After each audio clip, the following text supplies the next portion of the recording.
সাদ বিন রবি রাদিয়াল্লাহু আনহুর কাছে গিয়ে বললেন, হে সাদ বিন রবি।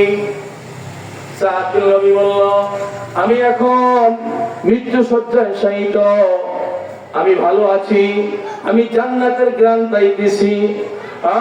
সাহাবীরা শোনো, আমি একটা ওসিয়ত করে যাই, আমি হয়তো কিছুক্ষণ পরে দুনিয়াতে বিদায় নিতে পারি, তবে আমি বিদায় হয়ে যাওয়ার পরে তোমরা একটা সাহাবী থাকতে যেন নবীর কোনো কেউ আঘাত না লাগে।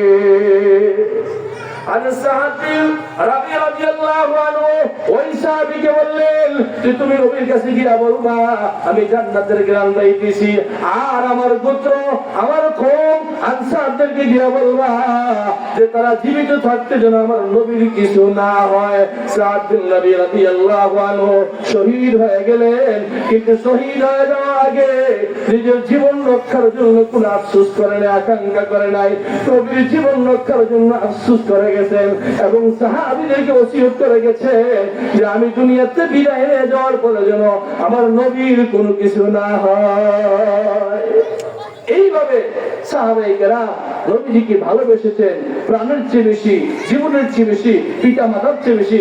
এক সাহাবী নাম হলো আব্দুল্লাহ, তার বাবার নাম হলো আব্দুল্লাহ, তার বাবা হলো মুনাফিকের সর্দার আব্দুল্লাহ ইবনে উবাই, আর ছেলে খাঁটি মুসলমান, খালেস মুসলমান।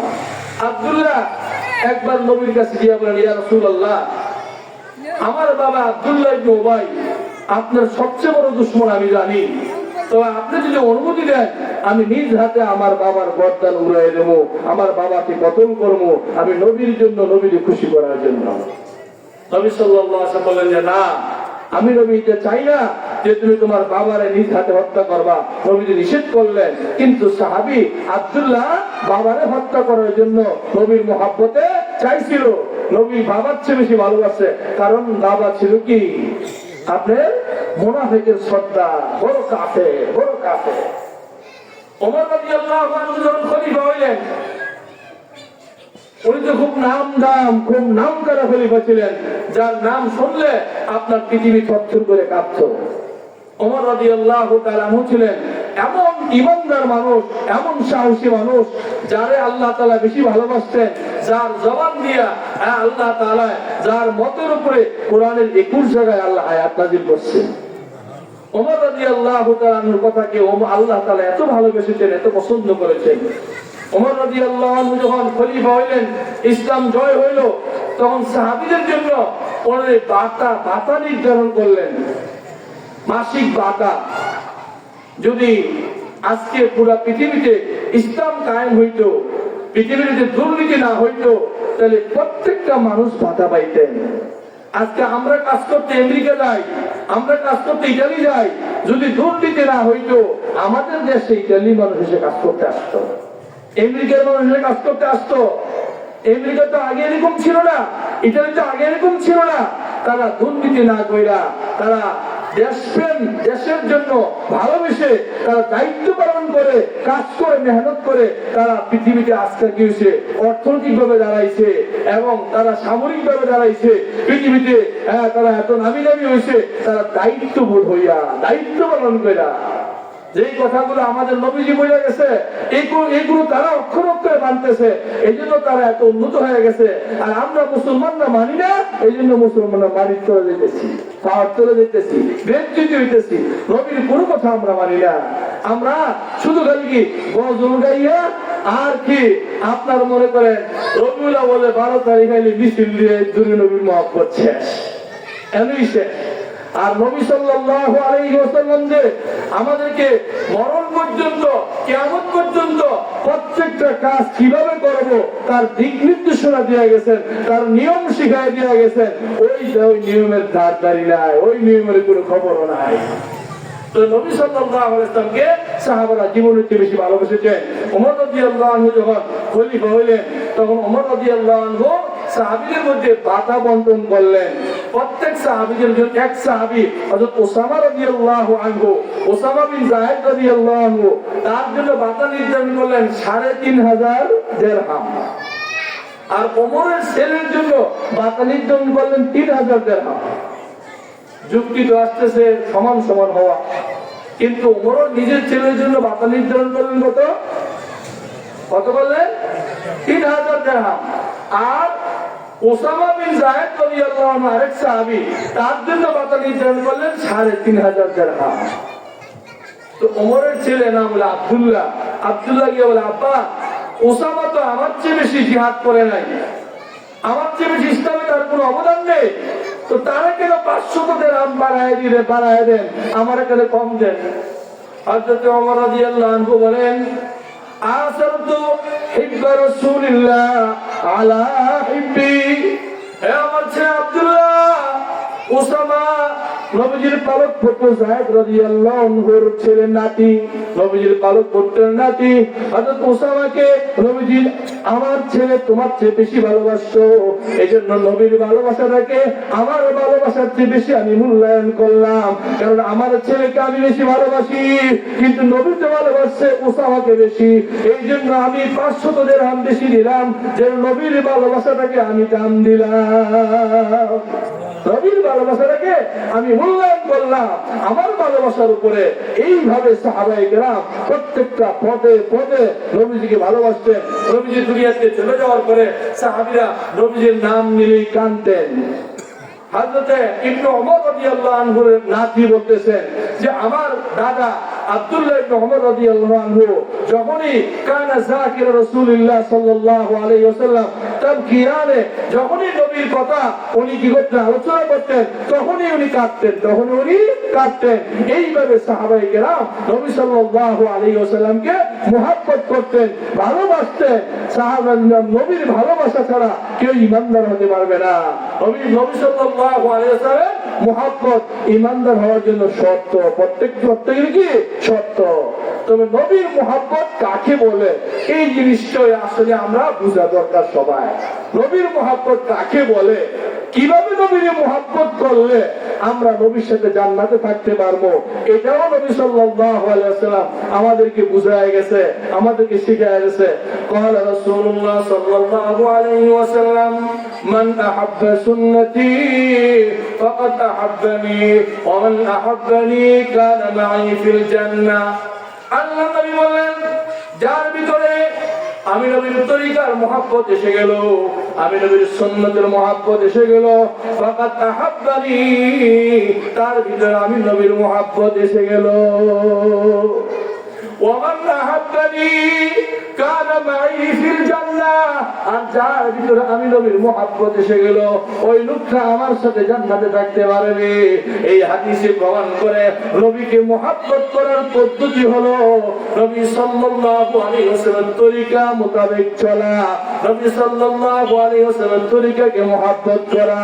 নবী সাল্লাল্লাহু আলাইহি ওয়াসাল্লামের তরিকা মোতাবেক যদি আমরা না চলি আর গজল গাই, শান গাই, এটার নাম কোনো মুহাব্বত না। ঠিক না? নবী সাল্লাল্লাহু আলাইহি ওয়াসাল্লাম যা করতে বলেছেন তা করতে হবে। নবী সাল্লাল্লাহু আলাইহি ওয়াসাল্লাম যা করতে নিষেধ করে গেছেন তা থেকে বাঁচতে হবে, এটার নাম হলো নবীর মুহাব্বত। আল্লাহ তাআলা কোরআনে বলেছেন, মা আতাকুমুর রাসূল ফাখুযু, আল্লাহ বলেছে আমার রাসূল যা করতে আদেশ করেছেন ফাখুযু, তা তোমরা ধরো, ওয়া মা নাহাকুম আনহু ফান্তাহু, নবী যা করতে নিষেধ করেছেন তার থেকে বিরত থাকো, এটার নাম মুহাব্বত। নবী সাল্লাল্লাহু আলাইহি ওয়াসাল্লাম বলেছেন, যার মধ্যে আমার তরিকা আছে সেই হলো আমার খাঁটি উম্মত, আমি নবীকে ভালোবাসলো। আর যার মধ্যে আমার তরিকা নাই সে 100 বারও যদি দাবি করে আমি নবীকে ভালোবাসি, আমি নবীকে ভালোবাসি, নবীজি বলেছেন সে আসলে আমারে ভালোবাসে না। ঠিক না? লাউ কানা হুব্বুকা সাদিকান লা তা'তাহু ইন্নাল মুহিব্বা লিমান ইউহিব্বু মুতিউ। কবি বলেন, এই দুনিয়ার মানুষেরা তোমাদের নবীর ভালোবাসা যদি খাঁটি হইতো তাহলে প্রত্যেকটা কাজে কাজে তোমরা নবীর অনুসরণ অনুকরণ করতা, কেননা যে যাকে ভালোবাসে সে তার অনুসরণ অনুকরণ করে। ঠিক না? নবী সাল্লাল্লাহু আলাইহি ওয়াসাল্লাম যেভাবে আমাদেরকে ইবাদত করতে বলেছেন, ওইভাবে ইবাদত করতে হবে। নবী সাল্লাল্লাহু আলাইহি ওয়াসাল্লাম জীবনে আল্লাহর ইবাদত বندگی ছাড়ে নাই, জীবনে নামাজ ছাড়ে নাই। এক সাহাবী বলল, ইয়া রাসূলুল্লাহ, আমি আপনাকে ভালোবাসি। নবী সাল্লাল্লাহু আলাইহি ওয়াসাল্লাম বললেন, আমাকে যদি ভালোবাসো তাহলে তুমি নামাজ পড়তে হবে। কি করতে হবে? নামাজ পড়তে হবে।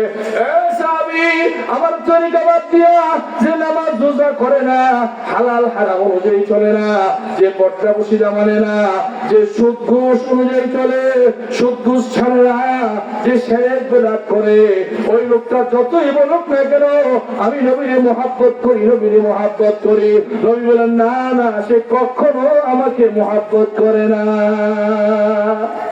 নবী সাল্লাল্লাহু আলাইহি ওয়াসাল্লাম যারা নবীর তরিকা মোতাবেক চলতেন, নবী তাদেরকে ভালোবাসতেন। আর যারা নবীর তরিকা মোতাবেক চলতেন না, নবী তাদের প্রতি রাগ করতেন। একবার এক লোক, মুসলিম শরীফের হাদিস, নবী সাল্লাল্লাহু আলাইহি ওয়াসাল্লামের সামনে আপনার বাম হাতে খাইতেছে। নবী সাল্লাল্লাহু আলাইহি ওয়াসাল্লাম তার নিষেধ করছে যে তুমি বাম হাতে পানি পান করো না, কিন্তু লোকটা বেয়াদব টাইপের, সে বলল লা আস্তাতিউ, না আমি ডান হাতে পান করতে পারবো না। এরকম বেয়াদবি করে দিল। তো লোকটা অহংকার করলো। অনেক ক্ষমতা মানুষের অহংকারের কারণে গ্রহণ করতে পারে না। অনেক ক্ষমতা বললে মনে করে যে আমার বেজ্জতি করছে, আমার অপমান করছে। আসলে কাউকে অপমান করার জন্য, বেজ্জতি করার জন্য আলেম ওলামারা কোনো কথা বলে না। আলেম ওলামারা যা বলে যে তোমার ভুলটা সংশোধন করার জন্য, তোমার অপরাধটা দূর করার জন্য, ভুল সংশোধনের জন্য বলে। নবীজি তারা বলছে তুমি ডান হাতে পান করো, কিন্তু ওই লোকটা বললো যে না, আমি ডান হাতে পান করবো না। নবীজি বদদুয়া দিল যে সে যেন তার হাত উঠাইতে না পারে। সাথে সাথে নবীজির বদদুয়া লেগে গেল, সে মরণ পর্যন্ত আর হাতটা উপরে উঠাইতে পারলো না। এই লোকটা ছিল আসলে মুনাফিক।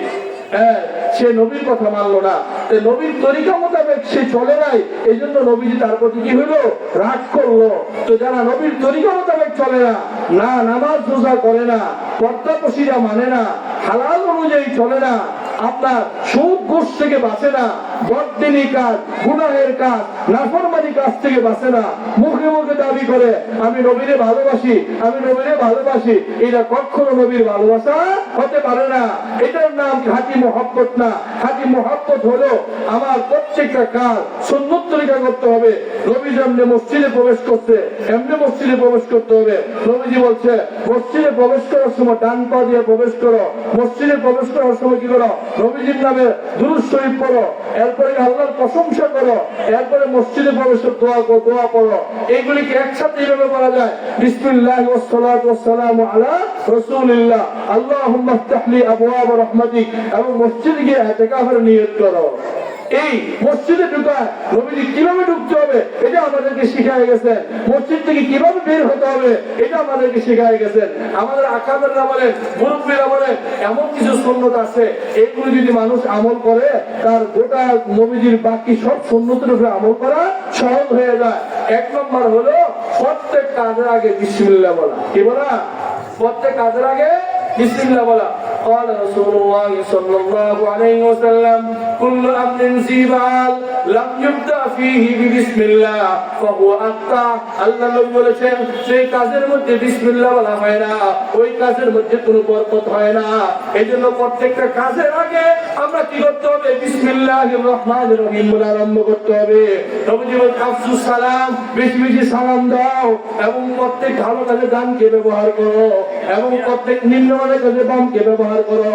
এই গুরুত্বপূর্ণ সুন্নতগুলো যদি আমরা মানতে পারি, আকাবের বুজুর্গানে দিন বলেন বাকি সুন্নতগুলো মানার জন্য আল্লাহ সহজ করে দিবে। আমি যে আয়াত পড়েছি, মা আতাকুমুর রাসূল, আল্লাহ বলেছেন রাসূল যা করতে আদেশ করেছেন ফাখুযু, তোমরা তা গ্রহণ করো, ওয়া মা নাহাকুম আনহু, এবং নবীজি যা করতে নিষেধ করেছেন ফান্তাহু, তা থেকে তোমরা বিরত থাকো। ওয়াত্তাকুল্লাহ, তোমরা আল্লাহকে ভয় করো। ইন্নাল্লাহা শাদীদুল ইকাব, নিশ্চয় আল্লাহ তাআলা শাস্তি দেন অতি কঠোর। তাইলে নবীর মুহাব্বত ভালোবাসা বলা হয় যারা নবীর সুন্নত মোতাবেক চলে, নবীর তরিকা মোতাবেক চলে। আমরা তালাশ করে দেখতে হবে তার কোন জায়গায় নবীর সুন্নত আছে, কোন জায়গায় নবীর তরিকা আছে। যাদের মধ্যে নবীর সুন্নত আছে, তরিকা আছে, তারাই কি নবীর খাঁটি আসে। যার মধ্যে নবীর সুন্নত নাই, তরিকা নাই, সে কখনো নবীর খাঁটি আসে হইতে পারে না। ঠিক না? আল্লাহ তাআলা আমাদেরকে নবীর মুহাব্বত দান করো, নবীর সুন্নত মেনে চলার তৌফিক দান করো। ওয়া আখিরু দাওয়ানা আলহামদুলিল্লাহি রাব্বিল আলামিন।